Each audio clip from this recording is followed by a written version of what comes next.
ಕರ್ನಾಟಕದಲ್ಲಿ ರೈಲು ಹಳಿಗಳಿಲ್ಲದ ಜಿಲ್ಲೆ ಯಾವುದು? ಪ್ರಶ್ನೆ ಮತ್ತೊಮ್ಮೆ ಕೇಳಿ. ಕರ್ನಾಟಕದಲ್ಲಿ ರೈಲು ಹಳಿಗಳಿಲ್ಲದ ಜಿಲ್ಲೆ ಯಾವುದು ಗೊತ್ತಿದೆಯಾ? ಈ ಒಂದು ಸರಬದ ಕುಸುಮಾರದ ಕೃತಿಯನ್ನು ದಯವಿಟ್ಟು ಸ್ವೀಕರಿಸಿ. ಶ್ರೀಮಂತನಾದರೂ ಕನ್ನಡ ನಾಡಲ್ಲಿ ನೆರೆ. ನಮಸ್ಕಾರ ವೀಕ್ಷಕರೇ, ನೀವು ನೋಡ್ತಾ ಇದ್ದೀರಾ ಆಪ್ಕಿ ಆವಾಜ್ ಸುದ್ದಿವಾಹಿನಿ. ಕನ್ನಡಕ್ಕಾಗಿ ಕೈ ಎತ್ತು, ನಿನ್ನ ಕೈ ಕಲ್ಪವೃಕ್ಷವಾಗುತ್ತದೆ. ಕನ್ನಡಕ್ಕಾಗಿ ಕೊರಳೆತ್ತು, ನಿನ್ನ ಕೊರಳು ಪಂಚಜನ್ಯವಾಗುತ್ತದೆ ಎಂದು ರಾಷ್ಟ್ರಕವಿ ಕುವೆಂಪು ಹೇಳಿದ್ದಾರೆ. ಈ ಮಾತುಗಳನ್ನ ಬದುಕಿನ ಧ್ಯೇಯ ವಾಕ್ಯವನ್ನಾಗಿ ಮಾಡಿಕೊಂಡು ತಮ್ಮ ಕರ್ತವ್ಯವನ್ನೇ ಕನ್ನಡ ಸೇವೆಯ ವೇದಿಕೆಯನ್ನಾಗಿಸಿಕೊಂಡಿದ್ದಾರೆ ಕನ್ನಡ ಪ್ರೇಮಿ ನಟರಾಜ್ ಕುಂದೂರು. ಕರ್ನಾಟಕ ರಾಜ್ಯ ರಸ್ತೆ ಸಾರಿಗೆ ನಿಗಮದ ಶಿವಮೊಗ್ಗ ವಿಭಾಗದ ಶಿಕಾರಿಪುರ ಘಟಕದಲ್ಲಿ ಕಾರ್ಯನಿರ್ವಹಿಸುತ್ತಿರುವ ನಿರ್ವಾಹಕ ನಟರಾಜ್ ಅವರು ತಾವು ಕೆಲಸ ಮಾಡುವ ವಾಹನ ಗ್ರಾಮಾಂತರ ಕನ್ನಡ ಸಾರಿಗೆ ರಥ ಅನ್ನು ಕನ್ನಡ ಪ್ರಚಾರದ ಸಾಂಸ್ಕೃತಿಕ ರಥವನ್ನಾಗಿ ಮಾಡಿದ್ದಾರೆ.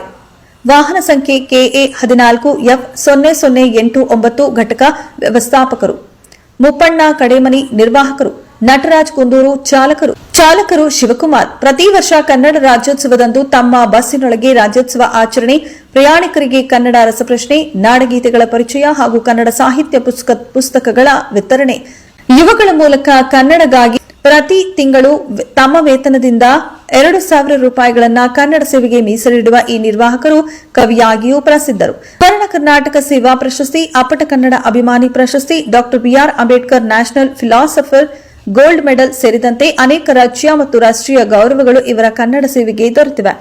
ಆಪ್ಕಿ ಆವಾಜ್ ಸುದ್ದಿವಾಹಿನಿಯ ವರದಿಗಾರ ರಶೀದ್ ಅಕ್ಕಿ ಅವರೊಂದಿಗೆ ದೂರವಾಣಿ ಸಂಭಾಷಣೆಯಲ್ಲಿ ನಟರಾಜ್ ಕುಂದೂರು ಅವರು ತಮ್ಮ ಕನ್ನಡಾಭಿಮಾನ ಮತ್ತು ಸೇವೆಯ ಕುರಿತು ಹಂಚಿಕೊಂಡರು. ವರದಿಗಾರರು ಅವರ ಕಾರ್ಯಕ್ಕೆ ಅಭಿನಂದನೆ ಸಲ್ಲಿಸಿ ಇಂತಹ ಭಾಷಾ ಸೇವಕರಿಗೆ ರಾಜ್ಯ ಸರ್ಕಾರ ರಾಜ್ಯೋತ್ಸವ ಪ್ರಶಸ್ತಿ ನೀಡಬೇಕು ಎಂದು ಮನವಿ ಮಾಡಿದರು.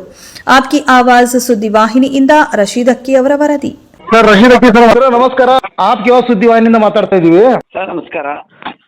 ಕನ್ನಡಗಾಗಿ ಒಳ್ಳೆ ಕೆಲಸ ಮಾಡ್ತಾ ಇದ್ದೀರಿ. ಹೆಸರು ಏನು ಸರ್? ಸರ್ ನನ್ನ ಹೆಸರು ನಟರಾಜ್ ಕುಂದೂರ್ ಅಂತ, ಕನ್ನಡ ಪ್ರೇಮಿ ನಿರ್ವಾಹಕರು, ಶಿಕಾರಿಪುರ ಡಿಪೋ ಕಂಡಕ್ಟರ್ ಸರ್ ನಾವು. ಸರ್ ಮೊದಲು ನಿಮಗೆ ಕನ್ನಡ ರಾಜ್ಯೋತ್ಸವ ಶುಭಾಶಯಗಳು ಸರ್. ಸರ್ ನಿಮ್ಗೆ ಕೂಡ ಕನ್ನಡ ರಾಜ್ಯೋತ್ಸವದ ಶುಭಾಶಯಗಳು ಸರ್. ಆಮೇಲೆ ಪ್ಯಾಸೆಂಜರ್ ಜೊತೆ ಒಳ್ಳೆ ನೀವು ಕಾರ್ಯಕ್ರಮ ಮಾಡ್ತಾ ಇದ್ದೀರಿ. ಇದು ಎಷ್ಟು ವರ್ಷದಿಂದ ಮಾಡ್ತಾ ಇದ್ದೀರಿ ಇದು? ಸರ್ ನಾನು ಈ ಇಲಾಖೆ ಬಂದು 21 ವರ್ಷ ಆಗಿದೆ. ಹಾಂ ಸರ್. 20 ವರ್ಷದಿಂದ ನಾನು ಇದೇ ರೀತಿ ಒಂದು ಕನ್ನಡ ರಾಜ್ಯೋತ್ಸವ ಮಾಡ್ತಾ ಬರ್ತಾ ಇದ್ದೀನಿ. ಈ ಹಿಂದೆ ಗಡಿನಾಡು ಗುಂಡ್ಲುಪೇಟೆಯಲ್ಲಿ ನಾನು ಕರ್ತವ್ಯ ನಿರ್ವಹಿಸ್ತಾ ಇದ್ದೆ. ಹಾಂ ಸರ್. ಈಗ ಶಿವಮೊಗ್ಗ ಜಿಲ್ಲೆ ಶಿಕಾರಿಪುರ ಘಟಕ ಬಂದು ನಾನು ಈಗ 4 ವರ್ಷ ಆಯ್ತು ಸರ್. ಹಾಂ ಸರ್. ಅಂದಿನಿಂದ ಇಲ್ಲಿವರೆಗೂ ಸಹಿತ ಪ್ರಯಾಣಿಕರ ಮಧ್ಯೆ ನಾನು ಒಂದು ಕನ್ನಡ ಹಬ್ಬವನ್ನು ಆಚರಿಸ್ತಾ ಇದ್ದೀನಿ.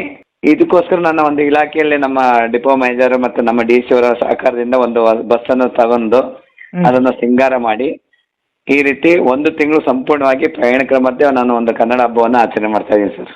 ಸರ್ ಇದು ತಮ್ಮ ಸ್ವಂತ ಖರ್ಚಿನಿಂದ ಮಾಡ್ತಾ ಇದ್ದೀರಿ ಇದು? ಹೌದು ಸರ್. ಪ್ರತಿ ತಿಂಗಳ ನನ್ನ ಸಂಬಳದಲ್ಲಿ 2,000 ರೂಪಾಯಿನ ಸಂಗ್ರಹ ಮಾಡಿ ಒಟ್ಟು 24,000 ರೂಪಾಯಿನ ಸಂಗ್ರಹ ಮಾಡಿ ಈ ಒಂದು ಪುಸ್ತಕಗಳು ಮತ್ತೆ ಈ ಒಂದು ಹಾಳೆಗಳು ಇದನ್ನ ತಗೊಂಡು ಪ್ರಯಾಣಿಕರಿಗೆ ಒಂದು ಪುಸ್ತಕ ಕೊಡ್ತಾ ಇದ್ದೀನಿ ಸರ್. ಒಂದು ನಾನು ಕೇಳುವಂತ ಕನ್ನಡ ರಸಪ್ರಶ್ನೆಗಳಿಗೆ ಪ್ರಶ್ನೆ ಕೇಳಿ ಉತ್ತರ ಕೊಟ್ರೆ ಅವರಿಗೆ ಒಂದು ಕನ್ನಡ ಪುಸ್ತಕ ನಾನು ಉಡುಗೊರೆ ಕೊಡ್ತೀನಿ ಸರ್. ಏನ್ ಹೇಳ್ತಾರೆ ಸರ್ ಎಲ್ಲ ಈಗ ಪ್ಯಾಸೆಂಜರ್ ಎಲ್ಲ ಗಾಡಿಯಲ್ಲಿ? ಸರ್ ಪ್ರಯಾಣಿಕರಂತೂ ತುಂಬಾ ಖುಷಿ ಪಡ್ತಾರೆ ಸರ್. ಉದಾಹರಣೆ ಇವತ್ತು ಒಂದು ಪ್ರಶ್ನೆ ಕೇಳಿದೆ ಸರ್ ನಾನು ಒಂದು ಕನ್ನಡಿಗರ ಬಗ್ಗೆ. ನಮ್ಮ ನಾಡಗೀತೆಯನ್ನ ಕನ್ನಡದ ಯಾವ ಸಿನಿಮಾದಲ್ಲಿ ಅಳವಡಿಸಲಾಗಿದೆ ಅಂತ ಕೇಳ್ತಾ ಇದ್ದೆ. ಅವಾಗ ತುಂಬಾ ಎಷ್ಟೋ ಜನ ಅಯ್ಯೋ ನಾಡಗೀತೆ ಕೇಳಿದ್ದು ಫಿಲಮಲ್ಲಿ ಬಂದಿದ್ದು ನಮ್ಗೆ ಗೊತ್ತೇ ಇಲ್ಲ ಅಂದಾಗ ಸುಮಾರು ಜನ ಒಂದು ಉತ್ತರವನ್ನು ತಪ್ಪಾಗಿ ವಿತರಣೆ ಮಾಡಿದ್ರು ಸಹಿತ ಚೆನ್ನಾಗಿ ಮತ್ತೆ ನಾನು ಅವರಿಗೆ ವಿವರಣೆ ಕೊಟ್ಟು ಆ ಒಂದು ಉತ್ತರವನ್ನು ಹೇಳಿದೆ ಸರ್. ಅನ್ನ ತುಂಬಾ ಖುಷಿ ಪಟ್ರು. ಇದುವರೆಗೂ ನಾನು ಈ ಒಂದು ನಾಡಗೀತೆಯನ್ನ ಮನೆ ಮೆಚ್ಚಿದ ಮಳೆದ ಚಿತ್ರದಲ್ಲಿ ಇದೆ ಅಂತ ಗೊತ್ತಿರಲಿಲ್ಲ ಅಂತ ಒಂದು ನಾಚಿಕೆ ಭಾವದಿಂದ ಹೇಳಿದ್ರು ಸರ್. ಎಷ್ಟು ದಿನ ಈಗ ಈ ತರ ಕಾರ್ಯಕ್ರಮ ಮಾಡ್ತೀರಿ ಈಗ? ಸರ್ ರಸಪ್ರಶ್ನೆ ಕಾರ್ಯಕ್ರಮನ ಈ ತಿಂಗಳಲ್ಲಿ 15 ದಿನ ಮಾಡ್ತೀನಿ ಸರ್. ಇನ್ನ ಬಸ್ಸಲ್ಲಿರುವ ಒಂದು ಅಲಂಕಾರ ಸಂಪೂರ್ಣವಾಗಿ ನನ್ನ ಕೈ ಬರದಲ್ಲಿ 31 ಜಿಲ್ಲೆಗಳ ಬಗ್ಗೆ ಒಂದು ಸಂಕ್ಷಿಪ್ತ ಮಾಹಿತಿಯನ್ನ ನಾನು ಬಸ್ಸಿನ ಒಳಭಾಗದಲ್ಲಿ ಕೊಡ್ತಾ ಇದ್ದೀನಿ ಸರ್. ಒಳ್ಳೆ ಕೆಲಸ ಮಾಡ್ತಾ ಇದ್ರಿ ಸರ್. KSRTC ಒಳಗೆ ಜಾಸ್ತಿ ಏನೋ ಕನ್ನಡ ನಮ್ಮ ಅಭಿಮಾನಿಗಳು ಬಹಳ ಇದ್ದಾರೆ ಅಂತೀರಾ ಏನು? ಹೌದು ಸರ್. ಹೌದು ಸರ್. ಇನ್ನೊಂದು ಹೇಳ್ಬೇಕು ಸರ್ ಅಂದ್ರೆ ಆಟೋ ಮತ್ತು KSRTC ಬಸ್ಗಳಲ್ಲಿದ್ದಷ್ಟು ಕನ್ನಡ ಅಭಿಮಾನಿಗಳು ಎಲ್ಲೂ ಇಲ್ಲ ಸರ್. ನಾನು ಸರ್ಕಾರಗಳಿಗೆ ಹೇಳೋದು ಇಷ್ಟ ಸರ್, ಇಂಥ ಒಂದು ಕೆಲಸಗಳು ಮಾಡ್ತಾ ಇರ್ತೀವಿ. ಈ ಎಲ್ಲಾ ಕೆಲಸಗಳನ್ನ ನಾವು ಅರ್ಜಿಗಳ ಮುಖಾಂತರ ಹಾಕಕ್ಕಾಗಲ್ಲ ಸರ್. ನಿಮ್ಮಂತ ನಿಜ ಸರ್, ನಮ್ಮಂತ ಒಂದು ಎಳೆಮರೆಕಾಯಿಗಳನ್ನ ಇವತ್ತು ಬೆಳಕಿ ತರ್ತಾರು ನಿಮ್ಮ ಮಾಧ್ಯಮಗಳು ಸರ್. ನಿಜ ಸರ್. ಮಾಧ್ಯಮಗಳು ನಮ್ಗೆ ಎಷ್ಟು ಒಂದು ಕೃತಜ್ಞತೆ ಹೇಳೋದು ಸರ್ ಮಾಧ್ಯಮಗಳಿಗೆ.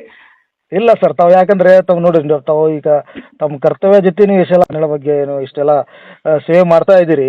ಈ ಗ್ರೇಟ್ ಸರ್, ಯಾಕಂದ್ರೆ ಇಂಥ ಟೈಮಲ್ಲಿ ಈಗ ನೀವು ಇಷ್ಟೆಲ್ಲ ಬ್ಯುಸಿ ಇರ್ತಿರೋ ಟೈಮಲ್ಲಿ ಮಾಡ್ತಾ ಇದ್ದೀರಿ ಅಂದ್ರೆ ಒಂದು ಗ್ರೇಟ್ ಸರ್. ತಮ್ಮಲ್ಲಿಗೆ ಎಷ್ಟು ಹ್ಯಾಂಡ್ಸ್ ಅಪ್ ಹೇಳಿದರೆ ಕಮ್ಮಿ. ಹೌದು ಸರ್. ಇವತ್ತು ಸರ್ ನನಗೆ ಇವತ್ತು ಮರೆಯಲಾಗದ ಒಂದು ಸಂಗತಿ ಆಯ್ತು ಸರ್. ಇವತ್ತು ತಿಳುವಳ್ಳಿ ಗ್ರಾಮದಲ್ಲಿ ನಾವು ಹೋದಾಗ ಅಲ್ಲಿ ಒಂದು ನಿರ್ದಿಷ್ಟ 70 ವರ್ಷದ ಮುದುಕಿ ಸರ್ ಆ ಅಮ್ಮ.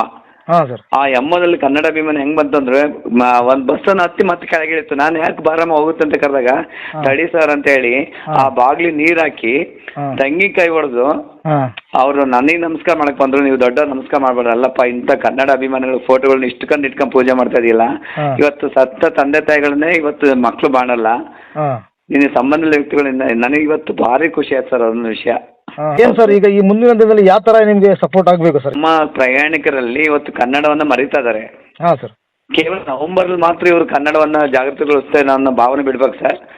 ನನ್ನ ಆಸೆ ಏನಪ್ಪ ಅಂತ ಹೇಳಿದ್ರೆ ನಮ್ಮ ಸಾರಿಗೆ ಇಲಾಖೆಗಳನ್ನ ಕೇಳೋದು ಇಷ್ಟೇ ಸರ್. ನಾನು ಕೇವಲ ನವೆಂಬರ್ ಬಂದ ಮಾತ್ರ ನನಗೆ ಅವಕಾಶ ಮಾಡಿಕೊಡೋದಲ್ಲ.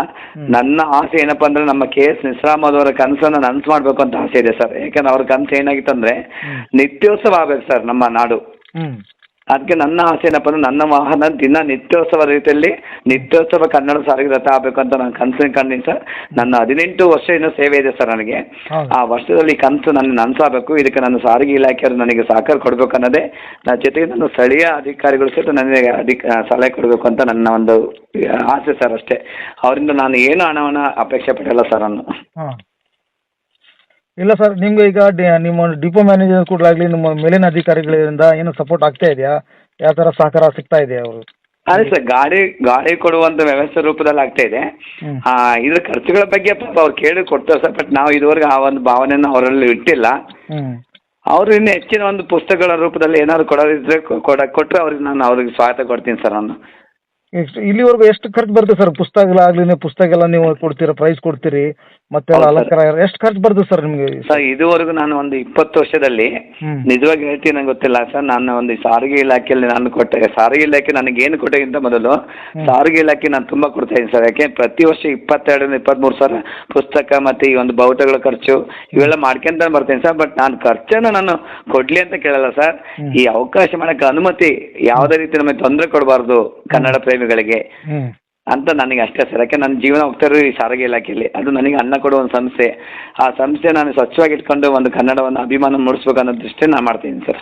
ಒಂದು ಈ ಬಾರಿ ಗ್ರಾಮಾಂತರದ ಸೇವೆ ಮಾಡ್ತಾ ಇದ್ದೀನಿ ಸರ್. ಅಂದ್ರೆ ತಿಳುವಳ್ಳಿ, ಬೆಟ್ಟದ ಕೊಳ್ಳಿ, ಒಂದು ಹಿರೇಚೋಟಿ, ಚಿಕ್ಕಚೋಟಿ ಇಂಥ ಗ್ರಾಮಾಂತರ ಹಳ್ಳಿಗಳಲ್ಲಿ ಹೋಗ್ತಾ ಇರೋ ದೃಷ್ಟಿ ನೋಡಿ. 1ನೇ ತಾರೀಕಿನ ಇಲ್ಲಿವರೆಗೂ ಎಷ್ಟು ಇದು ಪುಸ್ತಕ ಕೊಟ್ಟಿದ್ರಿ ಎಲ್ಲರಿಗೆ? ಸರ್ 1ನೇ ತಾರೀಕಿನ ಇವತ್ತಿನ ತನಕ ನಾನು ಸುಮಾರು 225 ಪ್ರಶ್ನೆ ಕೇಳಿದ್ದೀನಿ. ಅದರಲ್ಲಿ 20 ಪುಸ್ತಕಗಳು ಮಾತ್ರ ಹೋಗಿದ್ದಾವೆ ಸರ್. ನಾನು ಕೇಳುವಂಥ ಪ್ರಶ್ನೆಗಳು ನಮ್ಮ ನಾಡು ನುಡಿ ಕನ್ನಡಕ್ಕೆ ಸಂಬಂಧಪಟ್ಟಂಥ ಪ್ರಶ್ನೆಗಳು ನಾನು ಕೇಳ್ತಾ ಇರ್ತೀನಿ ಸರ್. ಧ್ವನಿನ ತುಂಬ ಹೋಗ್ಬಿಟ್ಟಿದೆ ಸರ್. ಯಾಕೆಂದ್ರೆ ಜನಗಳ ಅಪೇಕ್ಷೆ ಮೇರೆಗೆ ಇನ್ನೊಂದು ಹಾಡಿ ಅದಕ್ಕೆ ನಾನಿಲ್ಲ, ಒಂದು ತಿಂಗಳು ಇದೆ ನನಗೆ, ದಯವಿಟ್ಟು ಅವಕಾಶ ಕೊಡಿ ಅಂದ್ರೆ ಕೇಳಲ್ಲ ಸರ್. ಇಲ್ಲ ಸರ್, ನೀವು ಚೆನ್ನಾಗಿ ಮಾಡ್ತೀರಿ, ಮಾಡಿ ಇನ್ನೊಂದು 4 ಪ್ರಶ್ನೆ ಕೇಳಿ, ನಮಗೆ ಎಕ್ಸಾಮ್ ಅನುಕೂಲ ಆಗ್ತವೆ ಅಂತ ಎಷ್ಟೋ ಡಿಪ್ಲೊಮಾ ವಿದ್ಯಾರ್ಥಿನಿಯರು ಅವರ ಅನಿಸಿಕೆಗಳು ಕೇಳಿ ತುಂಬ ಖುಷಿ ಆಯ್ತು ಸರ್ ನನಗೆ. ಇಲ್ಲ ಸರ್, ಇಷ್ಟೆಲ್ಲ ಟೆನ್ಷನ್ ಇದೆ, ಇಷ್ಟೆಲ್ಲ ನೀವೆಲ್ಲ ಮ್ಯಾನೇಜ್ ಹೆಂಗ್ ಮಾಡ್ತಾ ಇದ್ರಿ ಸರ್?